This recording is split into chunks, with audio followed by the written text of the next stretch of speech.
Hey everyone, welcome to the Business Growth Pod. I'm your host, Allan Draper. I'm very excited to introduce David Meltzer. David is a speaker, author, sports executive, investor, and entrepreneur. He's actually been on the show before, and we're excited to have him back. So good to see you. Welcome back, David. Oh, it's great to be back and just excited to share kind of where we've grown to, and what a better place to do it than your podcast. All right, appreciate it.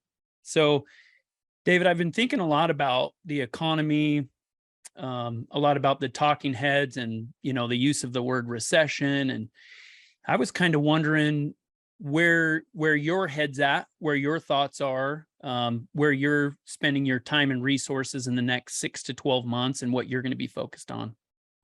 That's a great point. And in fact, I created a group to take advantage of where we're going in the next 6 months, because I've lived through expedited downturns in the market in certain industries, careers, jobs, et cetera, in 93, 99, got killed in 2008, lost over $100 million and went bankrupt. So what I wanted to do is pay back the dummy tax that I've paid.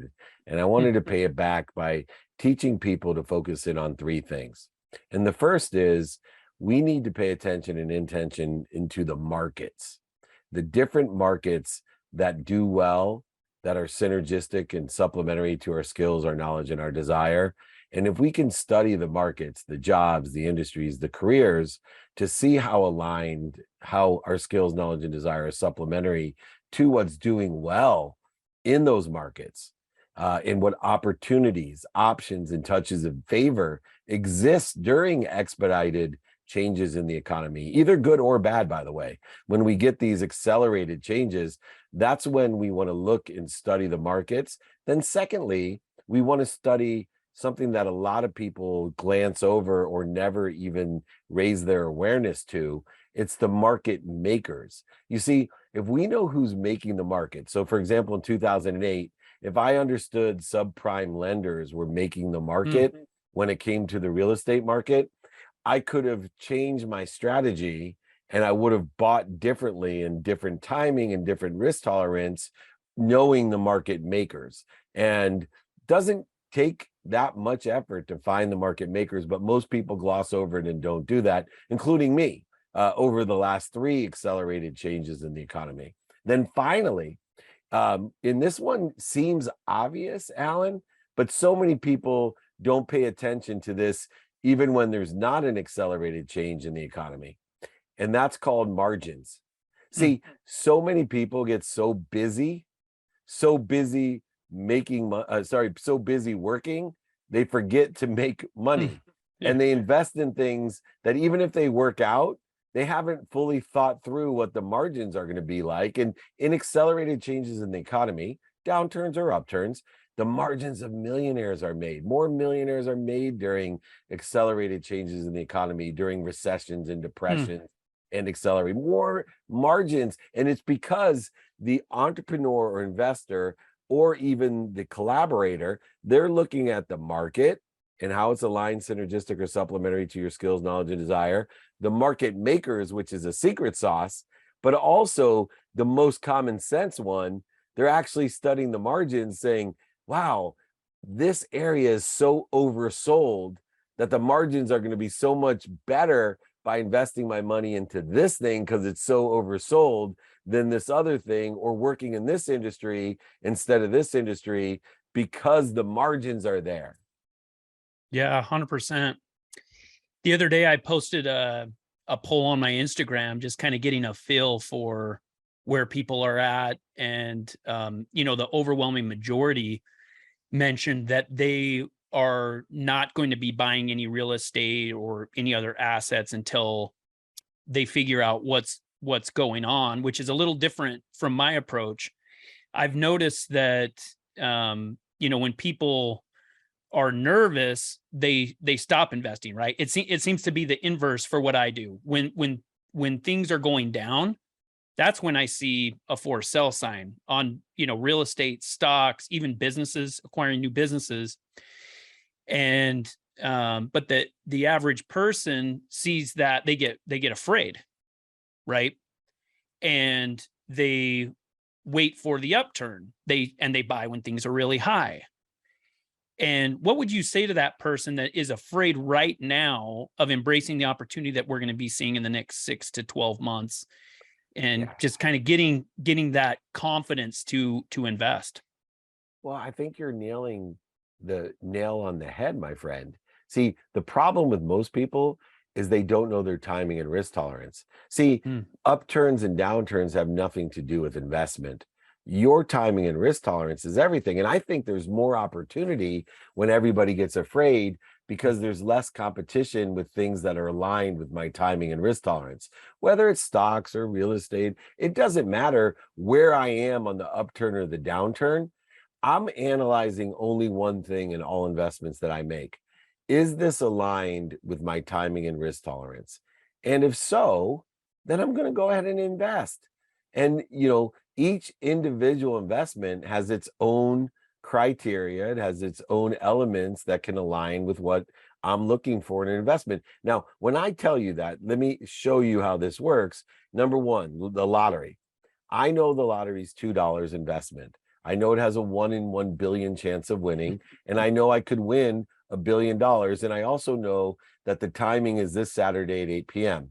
So this Saturday at 8 p.m., after I bought my one lottery ticket for $2 and I invariably lose and I have not won the $500 million yet, I've done a timing and risk tolerance assessment comparatively with my values to say, hey, I get so much joy and excitement and fun out of $2 that I am happy when I lose because I got what I Hmm. wanted out of it. It was aligned. I see the same thing. I coach people in the crypto market. I saw kids buy crypto at 10 cents. They Hmm. sold out at $3. And then it went to $10 and they were all pissed off. And they're like, Hmm. I'm so stupid. This is a horrible investment. But I'm like, no, this was a terrific investment. In fact, if every investment worked out at 3,000 times your investment, Hmm. you're going to be a very rich person, but you're going to be miserable if you don't know your timing and risk tolerance so that you can enjoy it. Right? So know your timing and risk tolerance. There's going to be less competition for the deals that are aligned with your timing and risk tolerance. It has nothing to do with the market that you're investing in. Just whatever you want to invest in, know your timing and risk tolerance. Yeah, I love this. I love this idea. And a lot of times people will ask me, well, where's the peak and where's the bottom? It's like, well, I don't have a crystal ball, right? But what I do is I try to buy the down slope, right? So I'll Yes. start, buying as I see things go down, and the market, the stock market has bounced back this week. We've had a couple of good days, but as things are going down, I continue to buy them, and then that's how I find the bottom. But for me, it's putting myself in a position where mentally I understand the risk I'm taking, and understanding that there's always opportunity out there, right? I think the average person, David, thinks that there's only a limited amount of opportunity. And so I think this comes back to the mental aspect of it, right? Of envisioning what you want to achieve, and then your mind starts to see that opportunity naturally. Have you found that to be the case? Absolutely. And I had it, even after losing everything. And initially in a fear-based consciousness, telling myself, I'm never going to own any more real estate because I had a ski mountain, Mm. a golf course. I didn't understand what banks could do. And I thought I had more equity than I did and could leverage that. A whole bunch of mistakes, but lessons that I've learned. But in that same vein, I bought a beach house and everyone thought I was an idiot. And it was 7 years ago, right? I'm coming off of a bankruptcy, it was about 14 years ago, 2008 now, 14 years ago. So here I am just 7 years later buying a multi-million-dollar beach property, and it was $100,000 over what anyone else had ever paid. Hmm. 7 years ago. Now, did not listen. It was aligned with my timing and risk tolerance. I knew, for the market, what that market would bear. Nothing had sold within 3 years. I knew the market makers were changing, that there was going to be short-term rentals, VRBO and Airbnb, which would give the property a different value and different income for me. And I also knew the margins were extraordinary. And I knew, for 20 years, the history of what was going on. So it was completely aligned with my timing and risk tolerance. Meanwhile, that property has tripled. Hmm. It has done far better on the income side, where I never get to use it because I'd rather stay at the Montage, and make double what I'm paying at the Montage for staying at the Montage for a vacation than using my own beach house. So there's a lot there, but everyone thought I was stupid. They thought the market had gone up for 7 straight years, that there never had been, and there still hasn't been, an economy that's run this hot for this long. So as long as you stick to, like you said, your own criteria, Mm. I love the idea of buying down, right? A market always Absolutely. grows. It's just a matter of time. So if for example, you're buying on the down, eventually it'll equal to or greater where you were from the down. And so you're guaranteed a margin if it's aligned with your timing. And in real estate, I use a 20-year fluctuation. So my timing and risk tolerance is, okay, what's the worst it's going to be in 20 years? Hmm. Because if you look historically, 20 years is the longest cycle that you're going to get, and you're going to end up okay. You're going to be at least back to where you were with real estate. And as long as you break even on real estate, you've won, because of all the tax benefits, the Absolutely. asset-based lending and income that's available. One thing that I've noticed that you talk quite a bit about, David, is rejection. And I think you can apply some of those principles to the current market and things that are going on, because I think people are afraid to take steps to try new things, to learn new things, because they're afraid of rejection. But you talk very passionately about it. You talk passionately about how each no gets you closer to a yes. And what is it that allows you, I don't know that you get rejected much at this stage of life, maybe you do, but what is it that allows you to keep that optimism in the face of so many no's? Open-minded and open-hearted and open-handed community, meaning that a no gives you an indication that you're dealing with a closed mind. So if you're credible, you have an emotional attachment to what you do, you talk about passion, but also have a capability of articulating a quantitative value to exceed what you're asking for, then what you want to do is create a community of sponsors, people that will help you, and know people that can help you. So power sponsors and sponsors. And the way that we do that is we want to qualify people, whether they have an open mind or a closed mind. So if I'm trying to create an initial sharing of a vision and you give me a no, well, you're just pushing me towards someone that has an open mind, because it takes 1,000 times the effort to re-engineer a closed mind than an open one. There's so much reach Mm. in person, on the phone, via email, traditional and social media. We have so much reach of so many people that we're better off just qualifying people by having an open mind first. When we find an open mind, then we can continue to ask open-ended questions that say, hey, would it help you if? What are you doing today? What do you like about it? What don't you like it? Will you help you if? What do you help you with? Then you could ask, do you know anyone that can help me? And now you're building that community of sponsors and power sponsors with a simple open-ended question template. I give this template out. I've made millionaires out of this template and applicable to every single industry. Email me. You're going to put it in the notes, david@dmeltzer.com. Now, this open-mindedness, now, I also incorporate a 3 no rule, a 3 rejection rule. Let's say you and I come to a mutual accord and you said you're interested.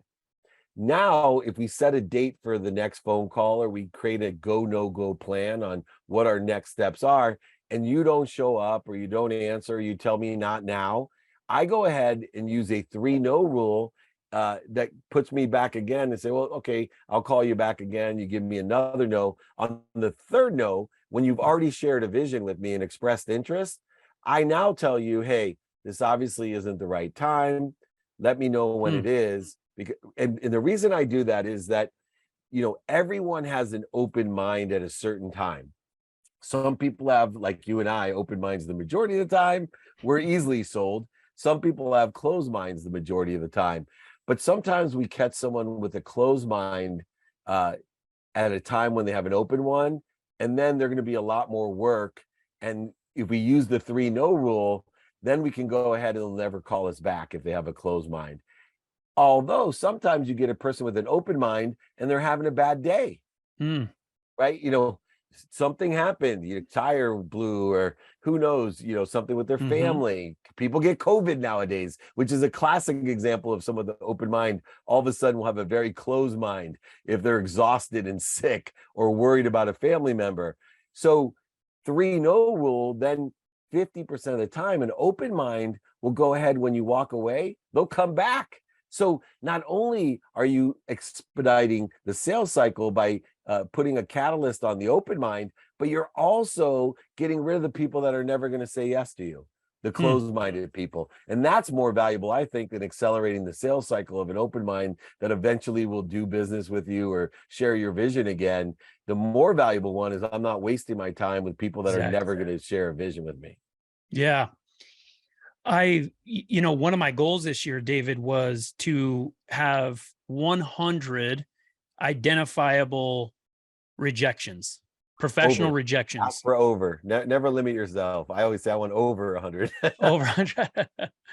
And I've learned that there's so much benefit that comes from it. And I actually got to the point, I shared this on my social media probably 3 months ago. I realized that the benefit that comes from rejection and kind of getting through that rejection is greater than the benefit that you would have received had you never been rejected in the first place. And I think a lot of it comes from, I think for me personally, a lot of my journey is what is Allan learning about Allan? What is Allan learning about what he's capable of? And there's nothing like rejection to show, a magnifying glass on that. Right. And, I agree with you 100% about rejection. Yeah, I also love the line, I'm learning when I get rejected, I'm learning to live with myself instead of lie to myself. Excellent.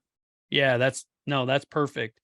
I mean, I think the journey is, us becoming, right. I think we set goals for ourselves, and what it really comes down to is, are we the types of people that deserve in the marketplace those goals, right? Are we the type of people that are able to achieve those goals? And I've learned with my businesses that they are inherently limited by the development, the personal stage that I'm at. For example, I cannot grow a company to a level that I'm not personally at. And so as I progress, I'm able to do that. You mentioned that you don't put time restrictions on goals. And I'm very fascinated by this idea. And this is kind of going to be our last thought as we're wrapping up here, David.